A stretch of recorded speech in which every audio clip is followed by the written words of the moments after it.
തിരുവനന്തപുരം തൃക്കണ്ണാപുരത്ത് സ്ഥാനാർത്ഥിത്വം ലഭിക്കാത്തതിൽ ജീവനൊടുക്കിയ RSS പ്രവർത്തകൻ ആനന്ദ് കെ തമ്പിയുടെ ബന്ധുക്കൾ പോലീസിന് മൊഴി നൽകി. ആനന്ദിന് തെരഞ്ഞെടുപ്പിൽ മത്സരിക്കാൻ ആഗ്രഹമുണ്ടായിരുന്നെന്ന് ബന്ധുക്കൾ പറഞ്ഞു.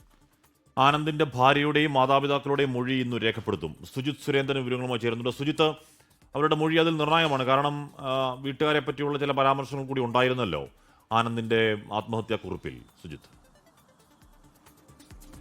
അതെ കശ്മി, ക്രിസ്റ്റീന, ഈ തൃക്കണ്ണാപുരത്തെ ആനന്ദ് കെ തമ്പിയുടെ മരണത്തിന് ആത്മഹത്യക്ക് പിന്നാലെ പൂജപ്പുര പോലീസ് അസ്വാഭാവിക മരണത്തിന് കേസെടുത്ത് അന്വേഷണം നടത്തി വരികയാണ്. ഇതിനിടയിലാണ് ഇപ്പോൾ ബന്ധുക്കളുടെ മൊഴി രേഖപ്പെടുത്തിയത്. ബന്ധുക്കളിൽ നിന്നും ലഭിച്ച മൊഴി എന്ന് പറയുന്നത് ആനന്ദിന് തെരഞ്ഞെടുപ്പിൽ BJP സ്ഥാനാർത്ഥിയായി മത്സരിക്കാൻ താല്പര്യമുണ്ടായിരുന്നു. ഇതിന്റെ പ്രവർത്തനങ്ങളുമായി ആനന്ദ് മുന്നോട്ട് പോവുകയും ചെയ്തിരുന്നു എന്നുള്ളതാണ്. അതിനെ പക്ഷേ BJPയുടെ RSSന്റെയും പ്രാദേശിക നേതൃത്വം, ചില നേതാക്കൾ ഇടപെട്ട് എതിർത്തതോടുകൂടിയാണ് ഇത്തരത്തിൽ ആനന്ദ് ആത്മഹത്യ ചെയ്യാൻ ഇടയായത് എന്ന് തന്നെയാണ് ബന്ധുക്കൾ മൊഴി നൽകിയിട്ടുള്ളത്. അതുപോലെ തന്നെ ആനന്ദ് ശബ്ദ സന്ദേശം അയച്ചു നൽകിയ സുഹൃത്തും ഇക്കാര്യങ്ങൾ ഇതേ രീതിയിൽ തന്നെയാണ് പോലീസിന് മൊഴി നൽകിയിട്ടുള്ളതെന്നാണ് വ്യക്തമാകുന്നത്. ഒപ്പം ഇന്ന് ആനന്ദിന്റെ ഭാര്യയുടെയും മാതാപിതാക്കളുടെയും മൊഴി ഇന്ന് രേഖപ്പെടുത്തുമെന്നാണ് മനസ്സിലാക്കാൻ സാധിക്കുന്നത്. കഴിഞ്ഞ ദിവസമൊക്കെ തന്നെ ഇതുമായി ബന്ധപ്പെട്ടുള്ള ചില അന്വേഷണങ്ങളൊക്കെയായി പോലീസ് അവിടെ എത്തിയിരുന്നു. പക്ഷേ ആനന്ദിന്റെ മരണത്തെ തുടർന്ന് വീട്ടുകാർ വളരെ മാനസികമായൊക്കെ ഏറെ തകർന്നിരിക്കുന്ന ഒരു സമയമാണ്. അതുകൊണ്ട് തന്നെ അവരുടെ ശാരീരിക അസ്വസ്ഥതകളൊക്കെ തന്നെ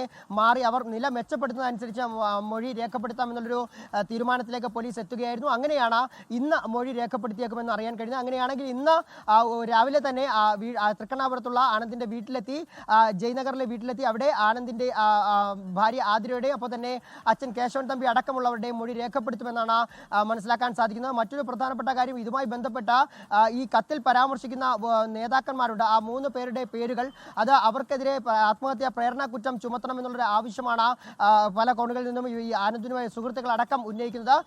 അതുകൊണ്ട് തന്നെ ഇവരെയും വിളിച്ചു വരുത്തി ചോദ്യം ചെയ്യും. ചോദ്യം ചെയ്ത ശേഷമാകും ഇവർക്കെതിരെ പ്രേരണ കുറ്റം ചുമത്തേണ്ടതുണ്ടോ എന്ന് പോലീസ് നോക്കുക. അങ്ങനെയാണെങ്കിൽ ഇവർ പ്രേരണയായിട്ടുണ്ട് എങ്കിൽ പ്രേരണ കുറ്റം ചുമത്തി ഇവർക്കെതിരെ കേസെടുക്കുമെന്നും മനസ്സിലാക്കാൻ സാധിക്കുന്നുണ്ട്. ഹഷ്മി, ക്രിസ്റ്റീന. ലോകത്തെവിടെയായാലും ഏത് സമയത്തും 24 വാർത്തകളും ഓഗ്മെന്റഡ് റിയാലിറ്റി പാക്കേജുകളും എക്സ്പ്ലെയിനറുകളും വിശദമായി കാണാൻ ഞങ്ങളുടെ YouTube ചാനൽ നിങ്ങൾക്ക് സബ്സ്ക്രൈബ് ചെയ്യാം.